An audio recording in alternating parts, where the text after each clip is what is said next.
Hai. Selamat datang kembali di channel Min Donghua. Kali ini kita akan melanjutkan cerita Donghua, Martial Pig. Gak pakai lama lagi, langsung aja kita ke ceritanya. Check it out. Tidak lama kemudian, Yangke kembali dengan ekspresi tegas. Bagaimana pengawal yang lainnya? Tanya wanita itu dengan gugup. Mereka semua mati. Yangke menggelengkan kepalanya. Kelompok orang Jiangding sangat kejam. Mereka membunuh saat pengawal sedang tidur. Semuanya dibunuh dengan satu pukulan dan mereka yang melawan juga terbunuh. Sehingga dalam konvoi ini hanya Yangke dan 3 wanita yang masih hidup. Pada saat ini isak tangis wanita muda itu datang dari kereta dan Cui Er menggosok matanya dengan kuat. Wanita ini terbiasa melihat banyak angin kencang dan ombak, dan meskipun dia merasa sedih, dia tetap menahan air matanya. Orang mati demi uang dan burung mati demi makanan. Gumam wanita itu pelan, seolah dia sedang mengecek dan sedang mengeluh. Setelah membiarkan ketiga wanita itu merasa sedih untuk sementara waktu, Yangke berkata, "Apa yang akan Anda lakukan? Apakah Anda akan pergi ke Haicheng?" Nyonya itu mengangkat kepalanya, sedikit mengangguk, memandang Yangke dengan harapan dan berkata, "Pahlawan muda, bisakah Anda mengantar saya?" "Kita sudah melewati bagian ini," jawab Yangke, karena ini adalah hutan belantara dan mereka baru saja mengalami hal yang begitu tragis. Jadi bagaimana mereka berani berjalan sendirian?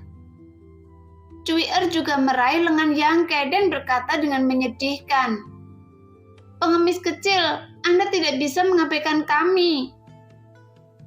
"Cui Er," nyonya itu menegur dengan sungguh-sungguh, "jangan kasar." Sebelumnya, Yangke buta dan bodoh, tidak apa-apa untuk menganggapnya sebagai pengemis kecil. Tapi sekarang, seseorang telah menyelamatkan nyawanya. Rasanya tidak sopan untuk tetap memanggilnya seperti itu. Yangke melirik Cui Er, mengangguk dan berkata, "Masih ada 1 hari perjalanan lagi, saya akan mengantar Anda ke sana." "Terima kasih pahlawan muda." Wanita itu menghela nafas lega setelah mendengar ini. "Saya tahu Anda tidak akan membiarkannya begitu saja." Dibandingkan dengan kehati-hatian sang nyonya, Cui Er tampak jauh lebih alami dan murah hati. Wanita muda yang belum pernah berbicara sebelumnya, jadi sebenarnya mengucapkan terima kasih sekeras nyamuk. "Bau darah masih melekat di sini, dan mungkin ada beberapa binatang buas. Ayo berangkat sekarang, dan kita harus sudah bisa mencapai Haicheng besok malam," kata Yangke. Wanita itu ragu-ragu untuk waktu yang lama sebelum berkata, "Pahlawan muda, bisakah saya merepotkan Anda lagi?" "Apa?" Yangke memandangnya. "Sekarang banyak orang mati malam ini untuk melindungi kami, jadi saya tidak tahan mayat mereka di hutan belantara, kan?"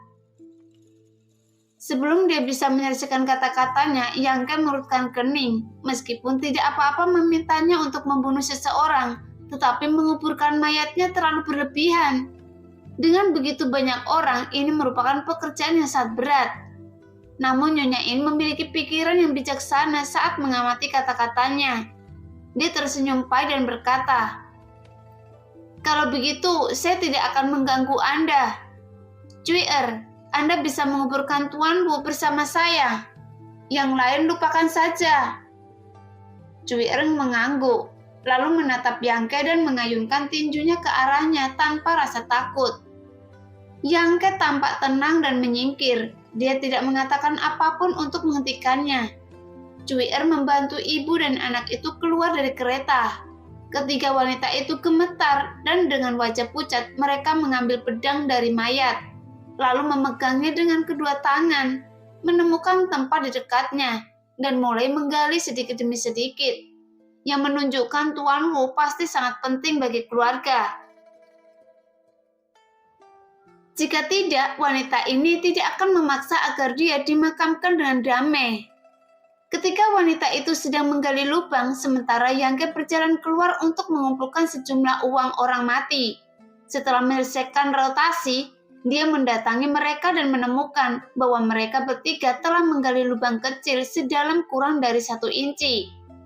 Ibu dan anak itu tampaknya mereka terbiasa dimanjakan. Pada saat ini, mereka sibuk dengan kikuk, tetapi mereka saling melempar tanah, dan pedang serta pedang berkilat. Dia hampir tidak melukai dirinya sendiri, tapi Yangke memandangnya dengan ketakutan. Bau darah di sini terlalu menyengat, mungkin sekawanan serigala akan datang, dan tidak ada dari kita yang bisa pergi, kata Yangke sambil mendecakkan bibirnya. Mendengar itu, nyonya dan wanita muda itu menjadi pucat dalam sekejap. Bahkan dada Cui'er bergetar karena marah. Dia melemparkan pisau besar di tangannya dengan marah dan mendatangi Yangke dengan marah.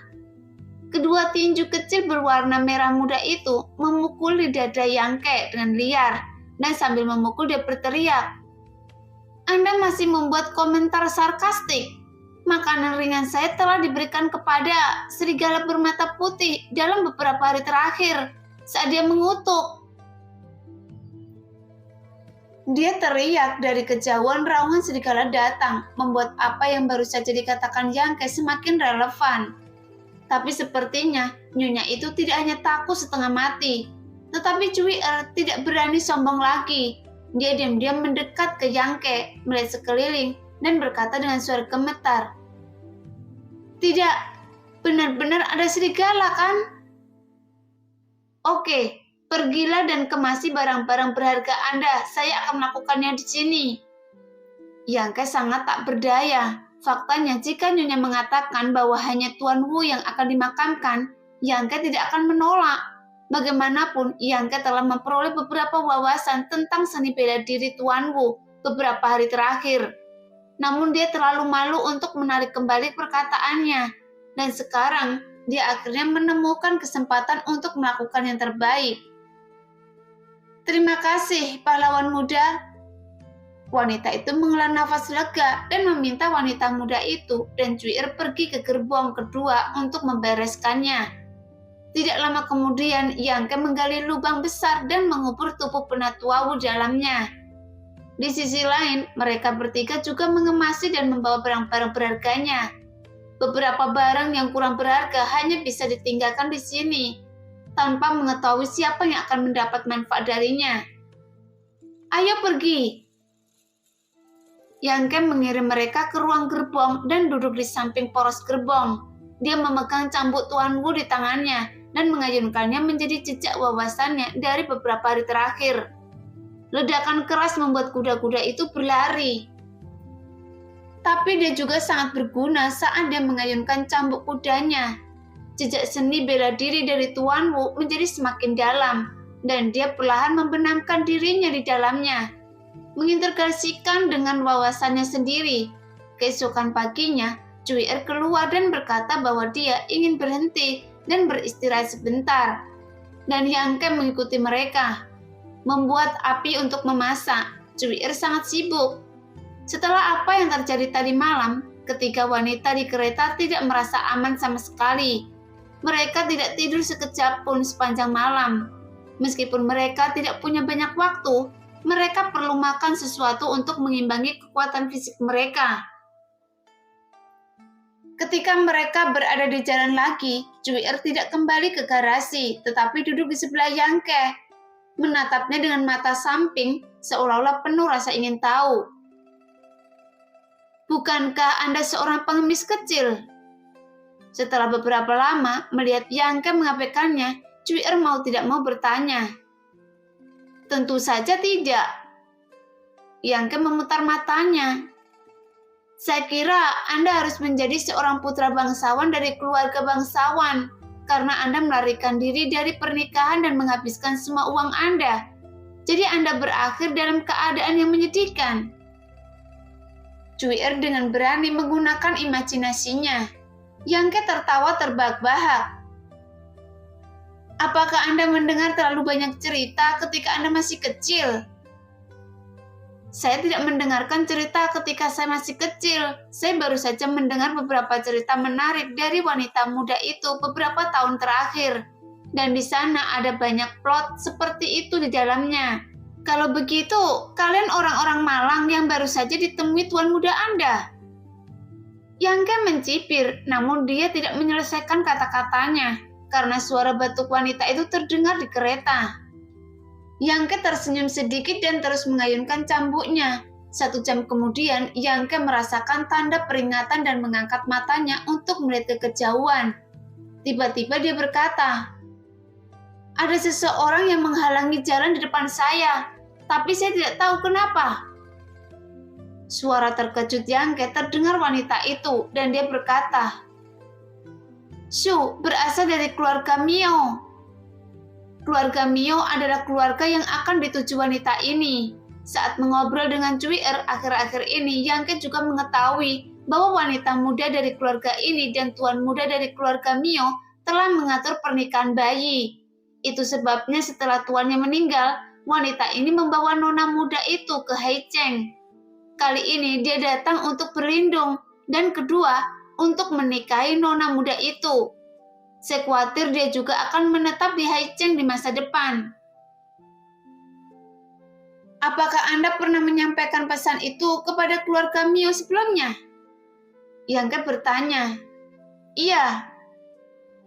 Kalau begitu, ketika kita sampai di sini, saya tidak akan pergi bersama Anda. Yangke juga menghela nafas lega. Cui'er berkata dengan gugup. Pengemis kecil, apakah Anda akan pergi sekarang? Tidak untuk saat ini. Yangke mengangkat alisnya ke arahnya. Pergilah ke neraka. Cui'er tersipu. Meskipun ada seorang nyonya dan seorang wanita muda di belakangnya, tetapi bajingan ini benar-benar menggodanya. Setelah meluruskan ekspresinya, Yangke berkata, "Nyonya, saya harap hal-hal tentang saya tadi malam tidak bocor." Mendengar itu, nyonya itu tertegun, mengingat spekulasi berani Cui'er barusan. Dan dia berpikir dalam hati, bisakah ini benar-benar terjadi? Menjadi pemuda bangsawan yang lolos dari pernikahan. Jadi Anda tidak ingin mengungkapkan identitas Anda. Berpikir seperti ini, wanita itu mengangguk dan berkata, "Baiklah, jangan khawatir. Pahlawan muda, kita bertiga baru saja diselamatkan oleh seorang ahli tadi malam. Ini yang terbaik." Yangke tersenyum sedikit. Tidak lama kemudian, gerbong tersebut tiba di depan rombongan orang yang menghalangi jalan. Orang pertama mengepalkan tinjunya dan bertanya dengan keras, "Bolehkah saya bertanya, apakah ada seseorang dari keluarga Jiang?" Suara sang nyonya keluar. "Iya." Pria itu sangat gembira, kemudian turun dari kudanya dan berkata, "Adik laki-laki Mio Huacheng, selamat datang, kakak ipar." Suaranya tercekat oleh isak tangis. "Saya telah terpisah dari saudara Jiang selama 10 tahun dan saya tidak ingin mengucapkan selamat tinggal selamanya. Semua masa lalu ini seperti kemarin, jelas dalam pikiran saya." Di kereta, isak tangis nyonya dan wanita muda juga terdengar, bahkan mata Cui'er berkaca-kaca. Mendengar itu, Mio Huacheng berkata, "Kakak ipar, tolong jangan terlalu sedih." Dalam suaranya ada perasaan serius dan sedih. Setelah beberapa lama, Mio Huacheng berkata, "Kakak ipar, Anda sudah lelah sepanjang perjalanan. Mohon tunggu setengah hari lagi, kami akan segera tiba di Haicheng." Saat dia berbicara, matanya menatap Yangke dan dia mengerutkan kening. "Mengapa ada pengemis kecil?"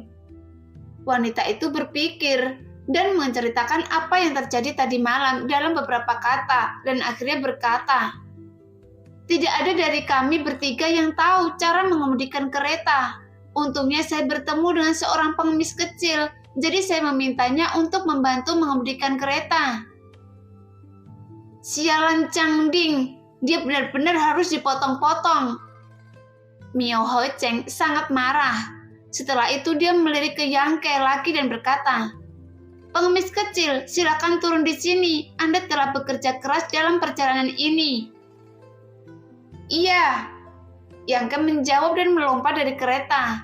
Mio Ho Cheng mengedipkan mata pada salah satu anak buahnya yang melangkah maju dan memberi Yangke sepotong perak sebagai hadiah. Tapi Yangke tentu saja tidak sopan dan bertindak seperti pengemis. Berulang kali berterima kasih padanya dan mengambilnya. Ayo pergi. Mio Ho Cheng meminta orang lain untuk menggantikan Yangke, lalu melambaikan tangannya dan memimpin sekelompok orang menuju Hai Cheng. Yangke berdiri di sana di tengah kepulan debu dan asap dan melihat 3 pasang mata menatapnya dari jendela belakang. Meskipun dia merasa sedih atas apa yang terjadi pada janda dari keluarga Jiang, bagaimanapun juga itu hanyalah pertemuan kebetulan. Dan mereka mungkin tidak akan pernah bertemu lagi di masa depan. Mengikuti arah hilangnya kereta, Yangke memegang cambuk yang ditinggalkan oleh Penatua Wu di tangannya. Melambaikannya dengan santai saat dia berjalan dan menyebarkan keterampilan tubuhnya di bawah kakinya untuk menggemakannya.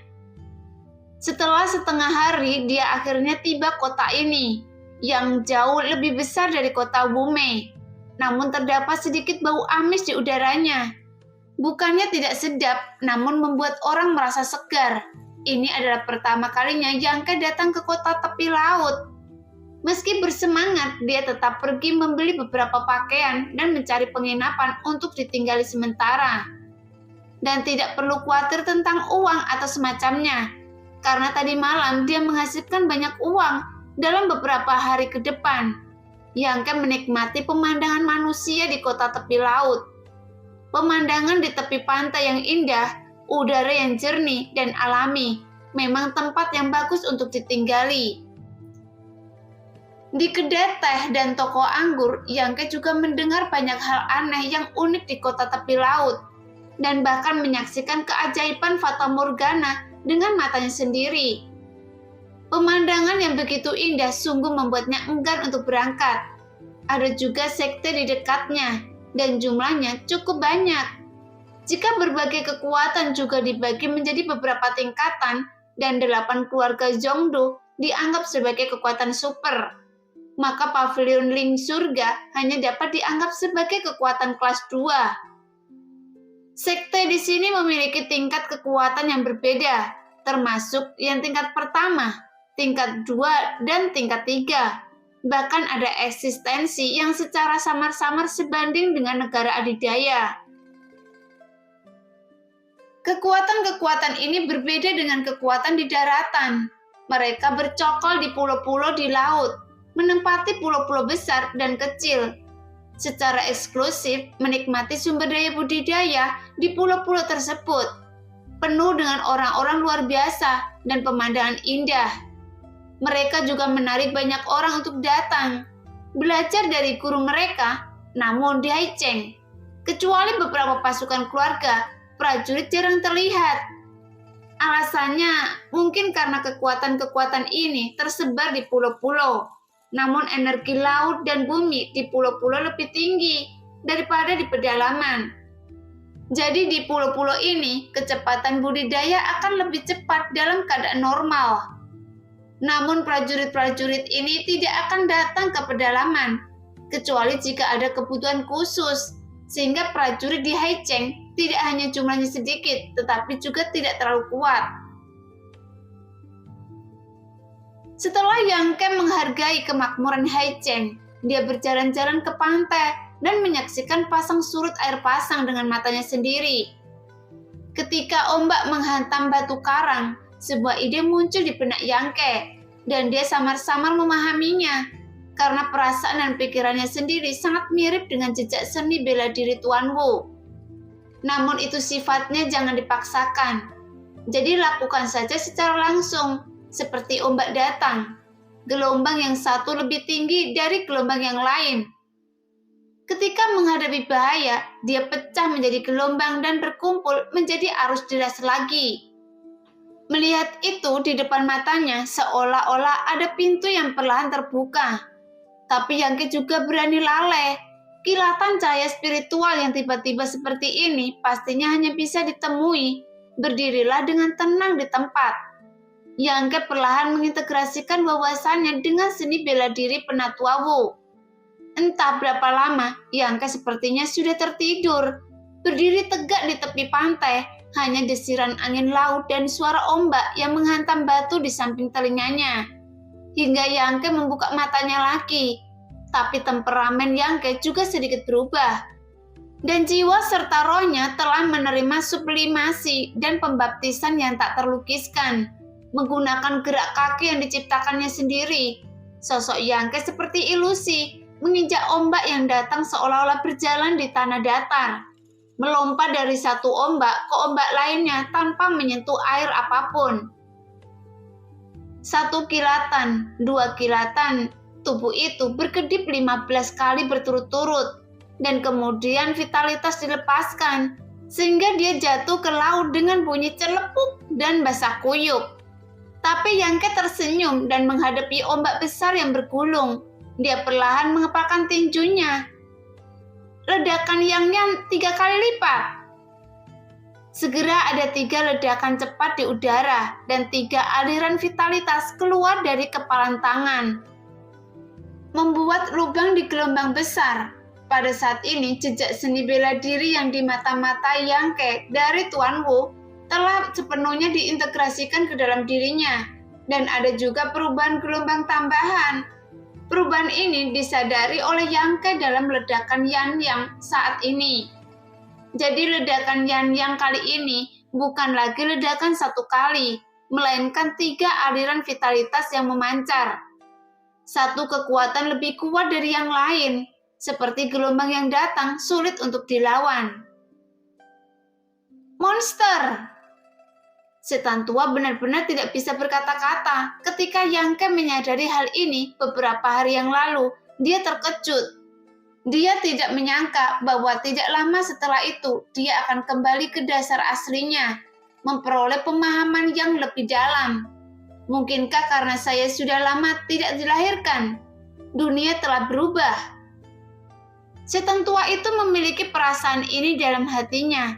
Saat keluar dari laut dalam keadaan basah, Yangke tiba-tiba menemukan bahwa tidak jauh dari tempatnya berdiri tadi ada seorang gadis kecil dengan kulit berwarna gandum dan rambut acak-acakan. Menatapnya dengan bodoh. Gadis kecil ini mungkin baru berusia 7 atau 8 tahun dengan 2 mata besar dan mata cerah. Dia mengenakan kain kasar dengan banyak tambalan di pakaiannya. Kaki kecilnya telanjang, mulutnya sedikit terbuka, dan angin laut tertiup kencang mengalir masuk. Jadi dia menutupnya dengan cepat. Orang yang tinggal di tepi laut mungkin sudah lama terpapar angin laut, sehingga umumnya kulitnya tidak terlalu putih. Dan warna kulit gadis kecil sangat normal membuat orang merasa sangat sehat. Yangke tersenyum, berpura-pura lembut dan tidak berbahaya, dan berjalan ke arahnya selangkah demi selangkah. Pada saat yang sama, dia diam-diam menyalahkan dirinya sendiri. Dia tidak memperhatikan orang di sebelahnya. Ketika dia bangun dari kesadarannya, sekarang dia khawatir gadis ini akan takut padanya. Karena melihat ekspresinya saja, dia tampak sangat ketakutan. Dan Yangke tidak berani menggunakan vitalitasnya untuk mengerikan pakaiannya. Jadi dia berjalan dengan basah. Kemudian Yangke mendatanginya dan berjongkok dengan senyum ramah di wajahnya dan bertanya dengan lembut. Gadis kecil, apa yang Anda lakukan di sini? Gadis kecil itu mengedipkan matanya yang besar, masih menatapnya. Matanya yang polos penuh dengan ketidakbersalah, dicampur dengan sedikit ketidakmurnian. Jadi saat ditatap oleh tatapan seperti itu, membuat Yangke merasa sedikit kewalahan. Meskipun dia tidak melakukan kesalahan apapun, jika dia adalah orang dengan hati yang bersalah, dia akan dimurnikan saat itu juga. Setelah beberapa saat, dia mengulurkan tangannya dan menyerahkan sesuatu di tangannya. Yangke melihat ke bawah dan menemukan bahwa itu sebenarnya adalah ikan bakar. Nelayan yang tinggal di tepi laut tentu saja mengandalkan ikan sebagai makanan pokoknya. Untuk saya, kepala Yangke sedikit menghangat. Gadis kecil itu mengangguk ringan, memasukkan ikan bakar ke tangan Yangke, dan melarikan diri, meninggalkan sederet jejak kaki kecil yang jelas di pantai, yang sungguh sangat lucu. Setelah berlari tidak jauh, dia tiba-tiba berhenti dan kembali menatap Yangke. Segera dia kembali berjalan ke arah Yangke, menarik pakaiannya dan berjalan ke satu arah. Yangke tidak menolak, dia tidak tahu apa yang ingin dilakukan gadis kecil itu. Tapi dia sangat polos dan imut, jadi dia jelas tidak bermaksud jahat. Setelah berjalan cukup jauh dengannya, mereka sampai di sebuah rumah sederhana. Gadis kecil itu menunjuk ke dalam. "Apakah Anda ingin saya masuk?" Yangke bertanya dan gadis kecil itu mengangguk. Sambil terkekeh, Yangke mengira mereka telah mengundangnya ke rumah mereka sebagai tamu. Sebelum dia bisa melangkah maju, seseorang lelaki tua tiba-tiba keluar dari rumah. Lelaki tua itu sudah tidak muda lagi dan bertahun-tahun telah meninggalkan banyak bekas luka di wajahnya. Terlebih lagi, salah satu kaki lelaki tua itu agak cangkung saat dia berjalan maju. Lelaki tua itu juga melihat gadis kecil itu dan Yangke sehingga dia tampak terkejut. Takut ada kesalahpahaman, jadi Yangke dengan cepat berkata, "Pak tua, apakah gadis kecil ini anggota keluarga Anda?" Lelaki tua itu tersenyum ramah dan melambai kepada gadis kecil itu. "Xiaoyu, kemarilah." Gadis kecil itu bergetar, dia menarik pakaian Yangke dengan keras dan menariknya ke dalam. Lelaki tua itu memandang Yangke sambil tersenyum. "Saudaraku, jika Anda tidak keberatan, silakan masuk dan duduk."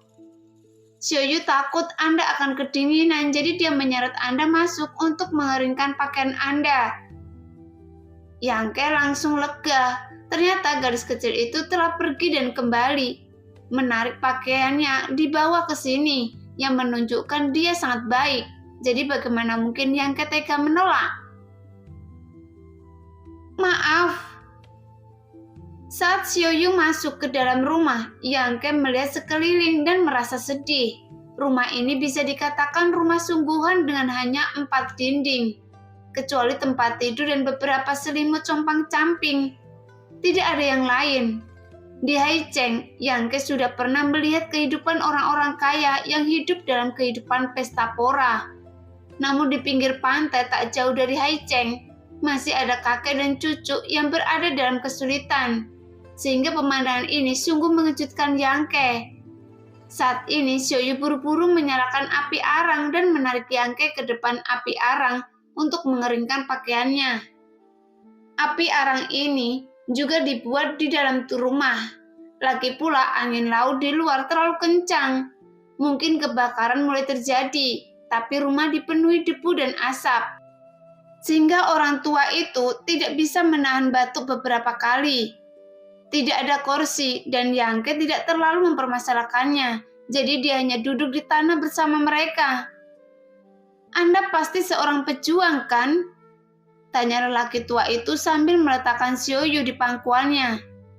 "Bagaimana Anda bisa melihatnya?" Yangke sedikit terkejut. Dia telah menahan auranya sekarang. Jika dia tidak mengambil tindakan, bahkan para pejuang alam Yuan sejati tidak akan dapat melihat petunjuk tentang dia. Kecuali mereka adalah penguasa alam kenaikan abadi yang telah mengembangkan kesadaran ilahi. Tak disangka seorang nelayan tua di pinggir pantai justru melihatnya sehingga mengejutkan Yangke. Orang tua itu tertawa beberapa kali. "Saudaraku, Anda berdiri di pantai selama beberapa hari tanpa bergerak. Bagaimana orang biasa dapat menanggungnya?"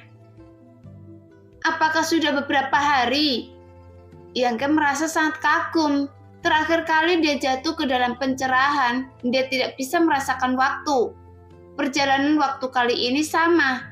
Tampaknya jika dia menyadari sesuatu lain kali, dia harus menemukan tempat yang baik. Karena jika ada bahaya yang terjadi, dia mungkin mati tanpa mengetahui caranya. "Xiaoyu pergi menemui Anda setiap hari. Jika tidak, menurut Anda, apakah saya, orang tua, berani membiarkan Anda masuk ke rumah?" Saya bukan orang jahat.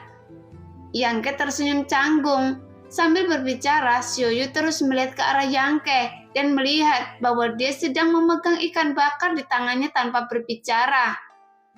Dia tidak bisa menahan diri untuk tidak menunjukkannya. Iya, saya akan memakannya. Xiaoyu, enak sekali. Yang Ke membuka mulutnya dan menggigit sepotong ikan.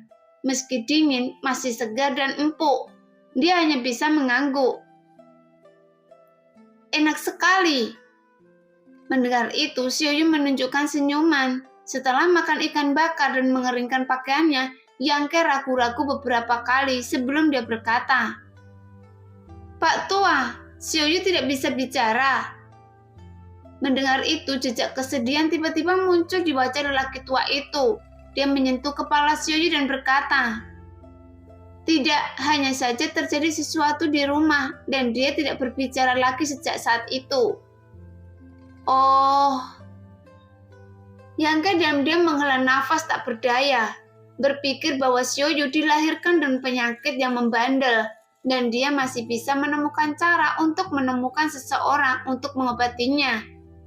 Tetapi dia tidak menyangka bahwa dia tidak berbicara sendiri. Ini adalah simpul di hatinya. Jika simpul di hatinya tidak dibuka, dia tidak akan berbicara. Orang tua itu jelas tidak ingin membicarakan masalah ini lebih jauh, dan Yang Ke berhenti bertanya agar tidak menimbulkan kesedihan orang lain. Sudah larut, saudaraku, jika Anda lelah, istirahatlah di sini untuk malam ini. Orang tua itu berdiri dengan gemetar, dan Xiaoyu dengan cepat mendukungnya. Saya minta maaf karena mengganggu Anda. Yang Ke berdiri dan membungkuk. Rumahnya tidak besar, lelaki tua itu dan Xiaoyu tidur di tempat tidur, dan Yang Ke tidur di lantai. Mendengarkan angin kencang menderu-deru di luar, Yang Ke tidak bisa tidur apapun yang terjadi. Saya pikir 3 tahun kehidupan saya di pavilion surga sudah cukup sulit, tetapi sekarang apa artinya dibandingkan dengan seorang lain? Selain sesekali menangkap ikan, apa yang dilakukan gadis kecil dan tua ini untuk menghidupi diri mereka sendiri? Di tengah malam, saat Yang Ke sedang berpikir, dia mendengar langkah kaki dari luar, jadi dia segera bangun. Sebelum datang ke sini, Yang Ke telah melihat bahwa tidak ada jejak orang lain yang tinggal di dekatnya. Tapi Yang Ke hanya rumah ini, hanya lelaki tua serta cucunya. Tepat ketika Yang Ke mendengar langkah ini, orang yang datang sebenarnya ada seorang pejuang. Jadi saat Yang Ke curiga, lelaki tua yang tertidur di tempat tidur itu tiba-tiba duduk di malam yang gelap. Dan Yang Ke dengan jelas melihat ekspresi ketakutan di wajahnya. Pak Tua. Begitu Yang Ke berbicara, lelaki tua itu memberi isyarat kepadanya, jangan bicara. Yang Ke merutkan kening, meskipun dia tidak tahu apa yang ditakuti lelaki tua itu pasti ada hubungannya dengan prajurit yang datang ke tempat ini. Tak lama kemudian, pengunjung itu mendatangi pintu dan mengetuk pintu bobrok tersebut. Xiaoyu terbangun, memeluk kakeknya dan menggigil di tempat tidur, yang membuat ekspresi Yang Ke menjadi dingin. Orang tua, cepat buka pintunya. Teriakan marah datang dari luar. Saya akan kasar jika Anda tidak membuka pintu. Suara orang kedua terdengar. Lelaki tua itu menggendong cucunya dengan ekspresi kemarahan dan ketidakberdayaan terpancar di matanya yang keruh dan berbisik untuk menghiburnya. Jangan takut, Xiaoyu, kakek ada di sini. Orang yang mengetuk pintu di luar jelas tidak memiliki kesabaran dan terus memandangi pintu rumah lelaki tua itu. Karena enggan membuka pintu, dia menendangnya hingga terbuka. Angin laut berhembus ke dalam rumah, meniup satu-satunya jejak kehangatan. Orang tua. Salah satu dari mereka menerobos masuk dengan ganas. Anda berani sekali menutup pintu. Percaya atau tidak, saya akan menusuk Anda. Apa yang Anda lakukan di sini? Keluar! Orang tua itu berkata sambil melindungi cucunya. Ayah, anak ini telah ditangkap oleh Anda, dan ibu anak ini juga telah ditangkap oleh Anda. Hanya kita berdua yang tersisa di sini, sendirian dan bergantung satu sama lain. Apakah Anda tidak ingin membiarkannya kami pergi? Hei, apa yang dikatakan orang tua itu? Mengapa ini? Sangat tidak menyenangkan. Kami mengundang pasangan itu ke Pulau Yuanxia sebagai tamu untuk bersenang-senang. Sekarang mereka merindukan Anda. Jadi secara khusus meminta kami untuk membawa Anda dan cucu Anda ke sana bersama-sama. Jadi seluruh keluarga dapat bersatu kembali.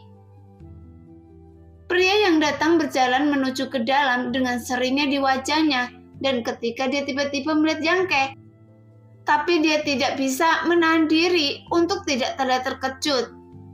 Dia memandang Yangke dengan waspada, tetapi dia tidak merasakan jejak prajurit apapun dari pemuda ini.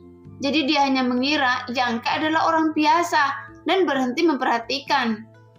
Dia diam-diam mengumamkan sesuatu yang aneh dalam hatinya. Kapan keluarga ini punya orang tambahan? Orang tua itu menangis dan berkata, "Kami orang biasa, tidak diberkati untuk menikmati berkah seperti ini. Jika kalian berdua baik hati, bisakah kalian membiarkan orang tua anak ini kembali?" Anak ini sangat merindukan orang tuanya. Orang tua ini tidak tahu bagaimana cara menghargainya. Pria itu tampak dingin dan galak. Karena Anda merindukannya, ikutlah dengan kami. Ketika Anda bertemu kembali dengan mereka di Pulau Yuanxia, jadi mengapa Anda menangis dan melolong di sini? Sejak kedua prajurit itu memasuki ruangan, mereka tidak banyak bicara. Tapi Yangke sudah mendengar banyak informasi. Yangke tahu tentang Pulau Yuanxia. Ada sekte Yuanxia di pulau itu yang hanya merupakan kekuatan tingkat ketiga. Jadi lebih buruk dari pavilion surga. Hanya saja Yangke tidak tahu mengapa mereka datang ke sini untuk menangkap orang. Dan ini bukan pertama kalinya mereka melihat postur ini. Orang tua itu mengatakan sebelumnya, Xiuyu tidak mau bicara karena terjadi sesuatu di rumah. Pasti karena masalah ini. Namun Yangke tidak menyukai orang yang usil. Dia membantu Cui Er dan yang lainnya sebelumnya. Karena dia diurus. Sekarang kakek dan cucu ini dalam masalah. Jadi Yangke tidak akan mengabaikannya. Orang-orang selalu membalas kebaikan dan kesederhanaan serta kebaikan Xiuyu sudah cukup untuk membuatnya terkesan. Kedua prajurit ini sama-sama hanya memiliki kekuatan di ranah dinamiski. Kemampuannya tidak terlalu tinggi, namun Yangke memiliki kepercayaan diri untuk dengan mudah menangani mereka dalam pertarungan sesungguhnya. Tapi tidak nyaman melakukan apapun di sini, apalagi ada sekte di belakangnya. Jika tangan dan kakinya tidak bersih, kemungkinan besar akan melibatkan lelaki tua itu dan Xiuyu. Jadi Yangke perlu perencanaan yang matang. Tolong kembalikan orang tua anak ini dan satukan kembali keluarga kami. Lelaki tua itu menangis dan berlutut di tempat tidur, bersujud berulang kali. Sialan, orang tua itu sangat berisik sehingga membuat orang marah. Prajurit sekte Yuanxia mengutuk, dia akan bergegas maju untuk mengambil tindakan, tapi Yangke membuat kesalahan dan berdiri di depannya. Nah, siapa Anda? Prajurit sekte Yuanxia memelototi Yangke dan berteriak dengan marah. Dia sudah lama ingin menanyakan pertanyaan ini, tapi begitu dia memasuki pintu, lelaki tua itu mulai mengeluarkan banyak suara, membuatnya mustahil untuk berbicara sama sekali. Yangke tersenyum dan membungkuk berulang kali. Saya adalah kerabat jauh keluarga ini. Kerabat jauh? Pria itu memandang Yangke dengan curiga dan tidak bertanya dengan hati-hati. Apa yang Anda lakukan di sini? Yangke dengan cepat menjawab, bisnis di luar telah bangkrut dan saya ingin datang ke sini untuk mencari perlindungan. Tapi saya tidak menyangka bahwa paman saya dan bibi saya telah dibawa ke Pulau Yuanxia oleh Anda berdua. Sungguh mengejutkan. Saya telah mengagumi sekte Yuanxia sejak lama dan saya sudah lama ingin menjadi murid sekte Anda. Tetapi saya tidak pernah bisa menemukan jalan. Jadi sungguh suatu berkah dari dewa bisa bertemu kalian berdua hari ini. Tidak bisakah Anda membawa saya ke Pulau Yuanxia demi kenyamanan Anda? Suara Yangke rendah hati. Bahkan saat dia berbicara juga dengan cepat mengungkapkan kekagumannya yang sudah lama ada terhadap nama itu, yang membuat kedua prajurit Pulau Yunxia tercengang. Apakah orang tua yang berinisiatif pergi ke pulau kita? Apakah anak ini gila atau bodoh? Sambil berpikir keduanya memandang ke arah Yangke dengan ekspresi aneh dan tidak menjawab. Yangke menjadi semakin malu. Kalian berdua, saya baru saja tiba di Haicheng hari ini dan saya sedikit kekurangan uang. Tapi jangan khawatir, jika saya dapat bergabung dengan sekte Yunxia, kesalehan kedua saudara senior ini akan sangat diperlukan di masa depan. Orang ini ingin menyuap kita. Kedua prajurit Pulau Yunxia saling memandang dan tiba-tiba merasa otak mereka tidak cukup. Jelas mereka telah menangkap begitu banyak orang sebelum dan sesudahnya, dan mereka telah melihat berbagai macam reaksi orang bodoh yang mereka temui. Namun hari ini sungguh luar biasa, ternyata dia baru saja tiba di kota ini. Jika dia memberi tahu saya sebelumnya, saya ingin menindas orang luar seperti Anda yang baru saja tiba di Haicheng. Kedua murid Yunxia tertegun sejenak. Namun Yangke memandang mereka dengan gugup dan bergumam dalam hatinya. Meskipun saya tidak tahu bahwa Pulau Yunxia sedang menangkap orang, namun mengapa pulau tersebut menangkap orang-orang biasa ini? Sambil berpikir, Yangke hanya dapat menggunakan metode ini untuk membantu kakek dan cucu keluar dari masalah ini. Bahkan lelaki tua dan gadis kecil itu ditangkap. Tidak ada alasan bagi mereka untuk melepaskannya, bukan? Benar saja, setelah kedua prajurit itu menatap lama, mereka tiba-tiba tertawa, menepuk bahu Yangke dengan penuh kasih sayang dan berkata, "Oke, karena Anda bersedia memuja sekte Yunxia saya, bagaimana kami tega menghentikan Anda?" Iya, pemuda ini memiliki tulang yang bagus dan terlihat sangat pintar. Dia pasti seorang jenius seni bela diri. Jika Anda sukses di masa depan, jangan lupa perkenalkan kedua saudara laki-laki ini. Kedua prajurit sekte Yunxia tertawa keras, namun keduanya diam-diam memarahi Yangke karena bodoh. Tapi orang tua dan cucunya menggigil di tempat tidur.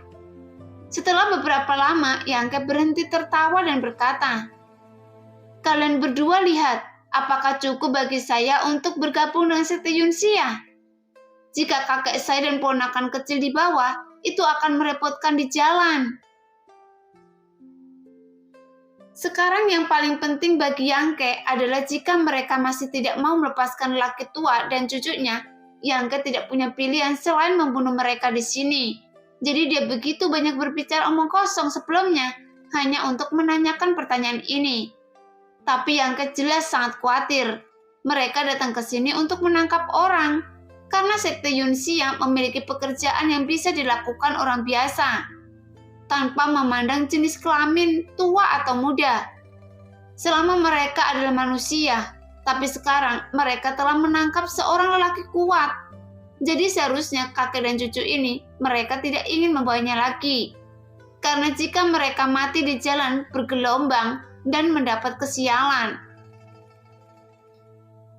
Namun saat mereka mendengar ini, keduanya mengangguk dan berkata, "Ya, benar yang Anda katakan. Saya ingin mengajak mereka untuk reuni.